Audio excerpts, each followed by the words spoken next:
on to our next finale of the episode, Agatha All Along.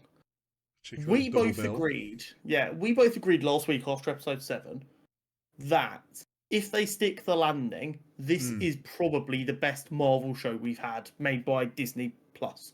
Yeah, we did. I really think they stuck the landing. So do I. Also, can I just say I fucking called it?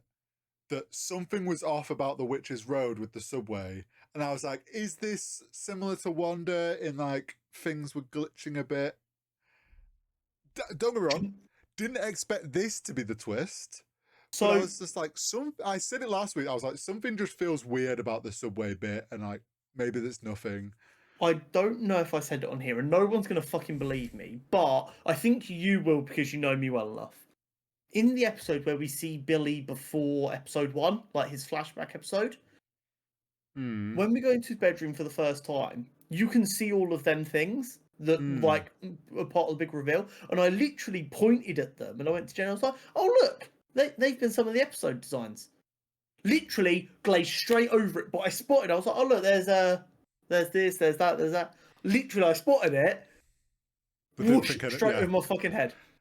I was just like, that's a cool nod to the fact of like what's inspired the episodes, and not gone further than, oh wait, he's the son of the Scarlet Witch who also has reality warping powers. Yeah, we should have known, really. Like as soon as I was like, the subway's weird, I should have latched onto that more and been like, but just a perfect level of, we're gonna make you feel like a dumbass for not noticing this. Do you know what it also is? It's been long enough since Wanda that we've forgotten some of the reveals and tricks that happened. Which is, although it seemed, we were like, oh, it's been ages since this character, is this actually going to be a decent show? Actually, that's played massively in their favor. The reveal though was a wild one. It was phenomenal.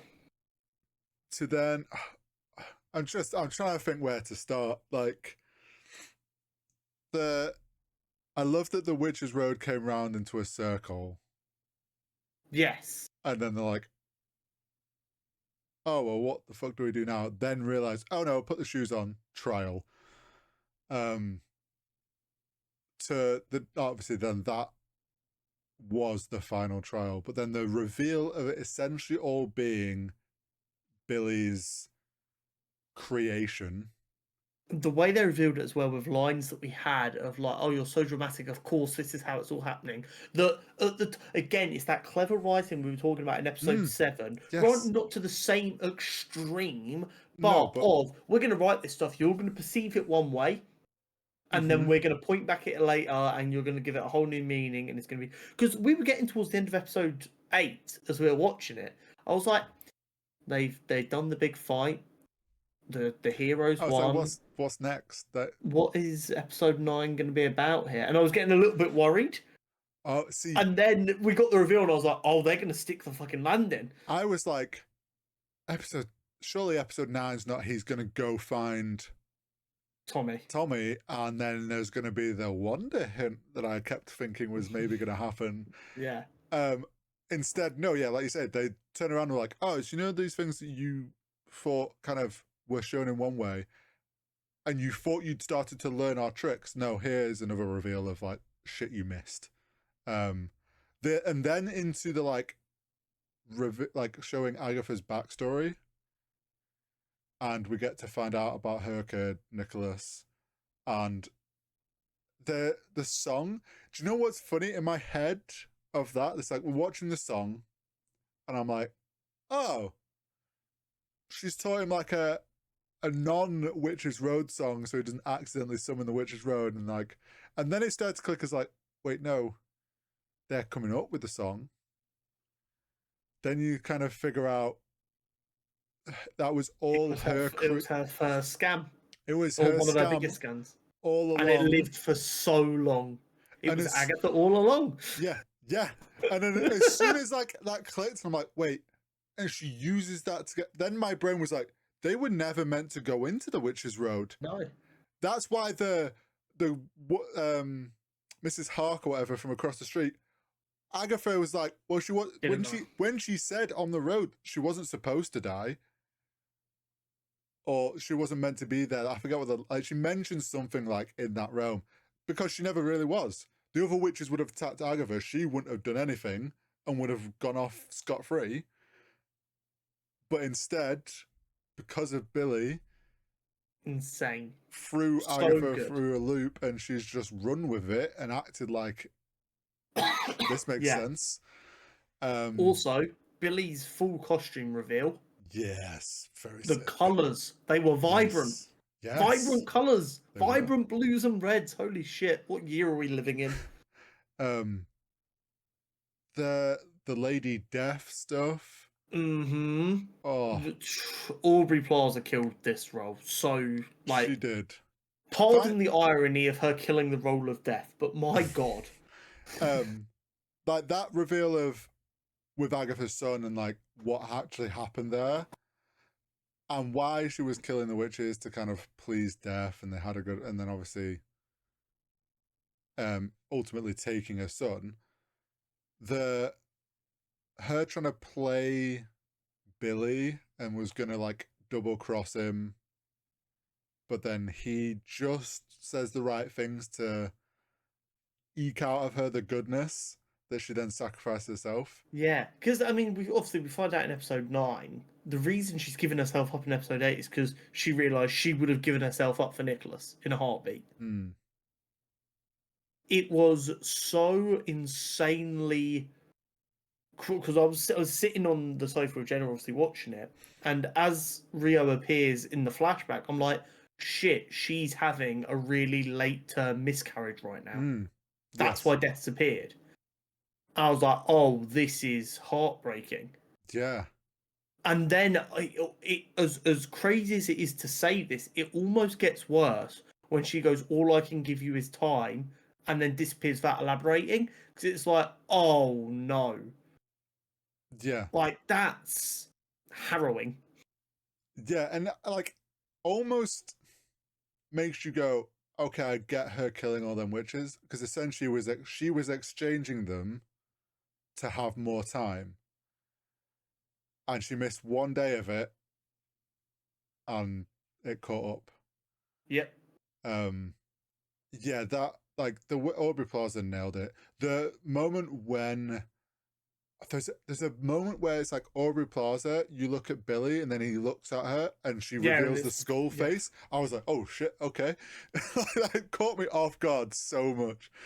But just across the board, acting, style choices, set design, wardrobe design, music accompaniment, cinematography, writing, it is across the board the best show we've had. Yeah, I would agree.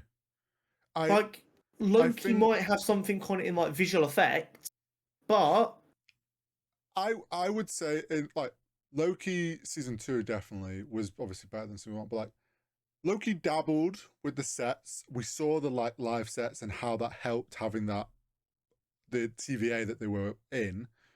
Also, Loki was a character that we all enjoyed, and we enjoyed this character art that this Loki got to go on. So that's what made that show good. But this being like basically a character no one knows about, they went all in on practical, which is they learned from Loki. This helps so much. We're going to lean into it more. Like you say, the acting, the writing, everything was so much better. It's like Loki was that final kind of click of, oh, we think we know what works now. Yeah. To which then Agatha was the first show where they went all in on this new direction. Do you know what it actually seems like? It seems like the executives saw Loki season 2 and went, this is so much better than everything else we've been doing. Why? And someone went, yeah, we made a TV show. Yeah. And they were like, oh, just do more of that. So, because Agatha is absolutely, no doubt about it, made as a TV show. Here is an episode. Here is an episode. It's almost like benefits from it so much. Loki quietly fed in some of those TV things because they were like, this is going to help make it better. This is us pushing the limit of what is the Marvel TV thing. It worked so well to which someone's like, okay, like you say, an exec was like, oh, Loki was great. Why? And that, why did this do so well? And someone's like, because we did these things, which were a TV thing. Yeah. And they're like, oh, It's do gonna that. sound crazy, but you've got to respect the medium you're working in. Yes. And for them early shows, they weren't doing that. No. They were going, we're going to make a film and cut it into this Yep. amount of That's what episodes we've and then always just said. charge people a movie ticket worth of money every month to watch it. Yeah. And now they've decided to actually make TV shows. They're respecting the medium, they're writing it for TV, and it's paying off in quality and everything. Yeah, no, for sure. Do we think... I don't think we get like an Agatha 2. No, we don't. I think this WandaVision into Agatha is now going to go into maybe a Billy No, it's going into or Vision. Wiccan. Oh, Vision you Quest. think it's going to go into Vision Quest? Yeah, I don't think we'll get anything in between. So we see the rebirth of Tommy. Oh, yeah, the kid drowning who is not got any family. So he does have a family technically. Okay. What Billy is picking up on is how terrible that family is. Got you. Which, based on my limited understanding, and it is limited, I will double check for following episodes, is pretty accurate to what Tommy gets. He gets a pretty rough end of the stick. I was going to ask if this is how it kind of went down in the comics. Not in this way, okay. as far as I know, but the idea that, like, you have Billy Kaplan, you have Tommy Shepherd, and the Shepherds are not nice people once that Got you. And that's where Tommy's going to be reborn into. Got you. We know Agatha was a ghost.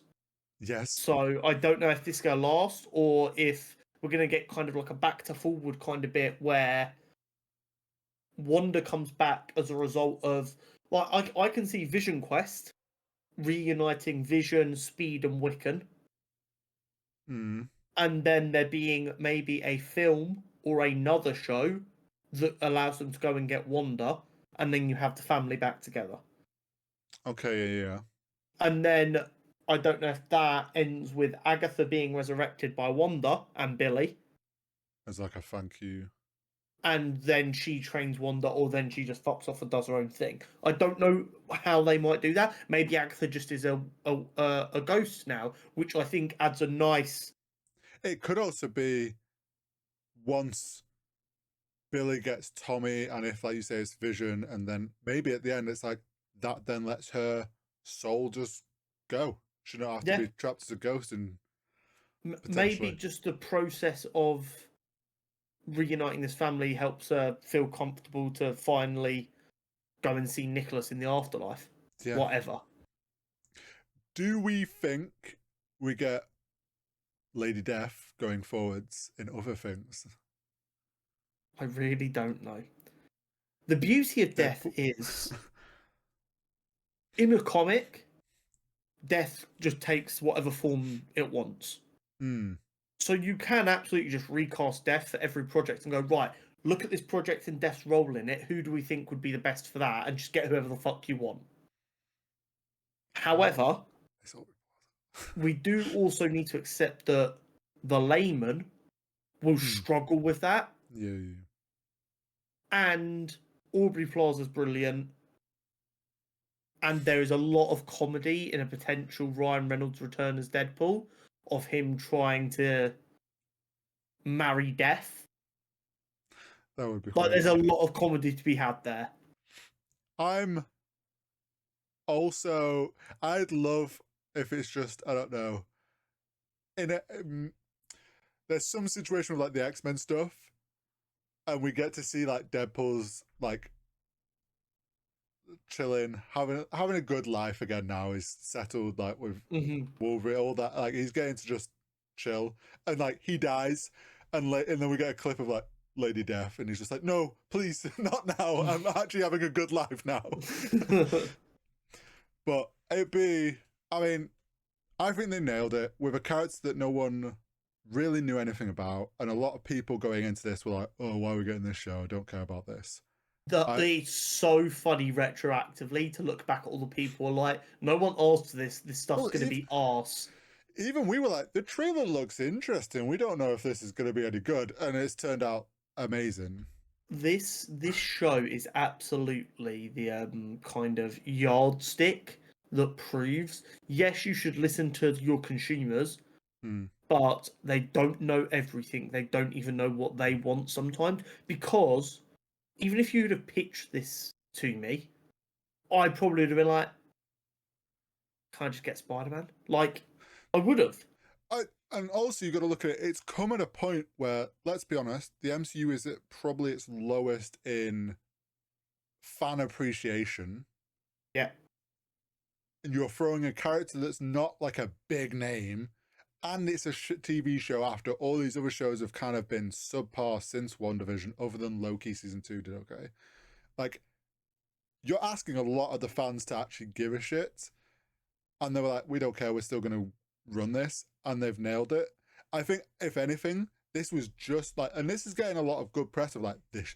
I've heard a lot of people going, oh, this is way better than I expected it to be. I put on the first episode, and I was in, like, loads of people have been shocked by it, which is People who what, took a chance on this have been yeah. greatly rewarded. But like, and they're talking about it, which is like exactly what Marvel needs, MCU needs at the moment, because it needs this confidence regain that people are now going to be like, I'll be honest, going into obviously Daredevil, I was like, I'm going to like Daredevil. We're pretty confident it's going to be solid. Now I'm like, oh, they're going to nail Daredevil. I'm so sure of it. And Yeah. like, I think that being the next show, like big name show, is going to help Disney Plus a lot to regain those MCU viewers. Absolutely. And I mean, going forward, it helps just in general for the whole MCU.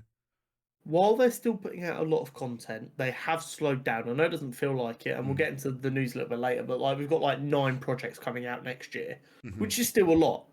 We've got to remember at one point that we were looking at like a film every other month and 4 or 5 TV shows. Oh yeah, there was like, We were looking at like 12 to 16 projects some years. They've scaled back a lot. They are, as much as you might not think it, putting quality over quantity. I would say, again, it might not look like it. We're on a bit of a hot streak at the minute. yeah. I think we let the good times roll. I think we try not to get too bogged down about what's coming. Is it going to be good? I think this show is absolutely should be kind of a positive canary in the coal mine, if you will, of they've addressed the issues. Let's not kind of. You should always try and give constructive criticism, but it feels like one of them times where actually they've managed to clear their way through a lot of the noise and work out what they need to do.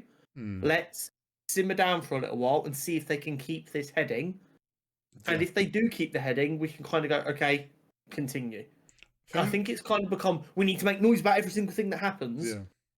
And as a result, I feel like for a long time, when they were trying to work out what the fans wanted, it was so much noise. They were like, we have not got a clue what you guys want.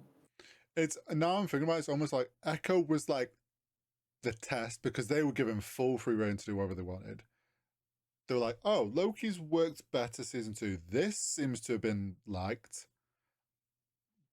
Agatha's now kind of lent into sort of the things that Echo sort of laid.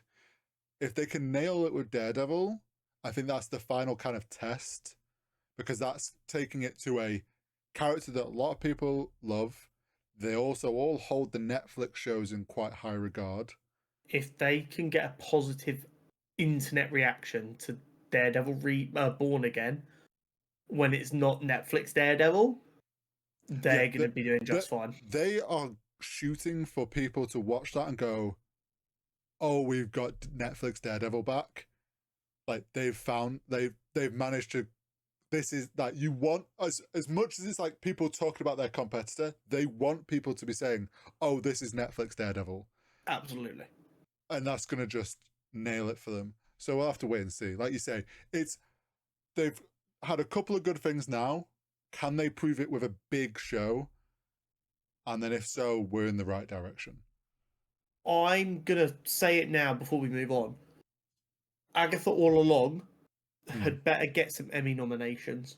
And I'm not talking the ones you'd expect of like set design and stuff and costume design, which like Marvel kind of shows would always be in the realm of getting nominated for, like Loki was and stuff. I'm talking Patti LuPone for episode 7. Yes. Best get a fucking Emmy nomination. Some of the writing should definitely be in Yep. consideration. Agreed. Some of the directing better be in consideration.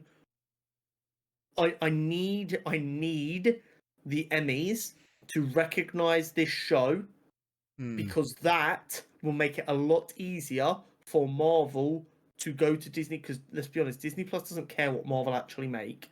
But Yeah. if Marvel makes Emmy-winning stuff, they're They'll gonna give them a little bit more slack a on the little bit more lead. leash. Yeah. Exactly. So go get them Emmy nominations. Doesn't matter if they win or lose them. Obviously, I want them to win.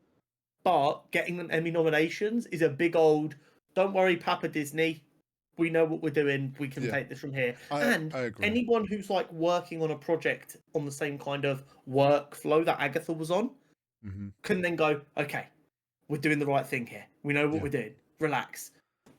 I agree. It's just going to end up being worth it.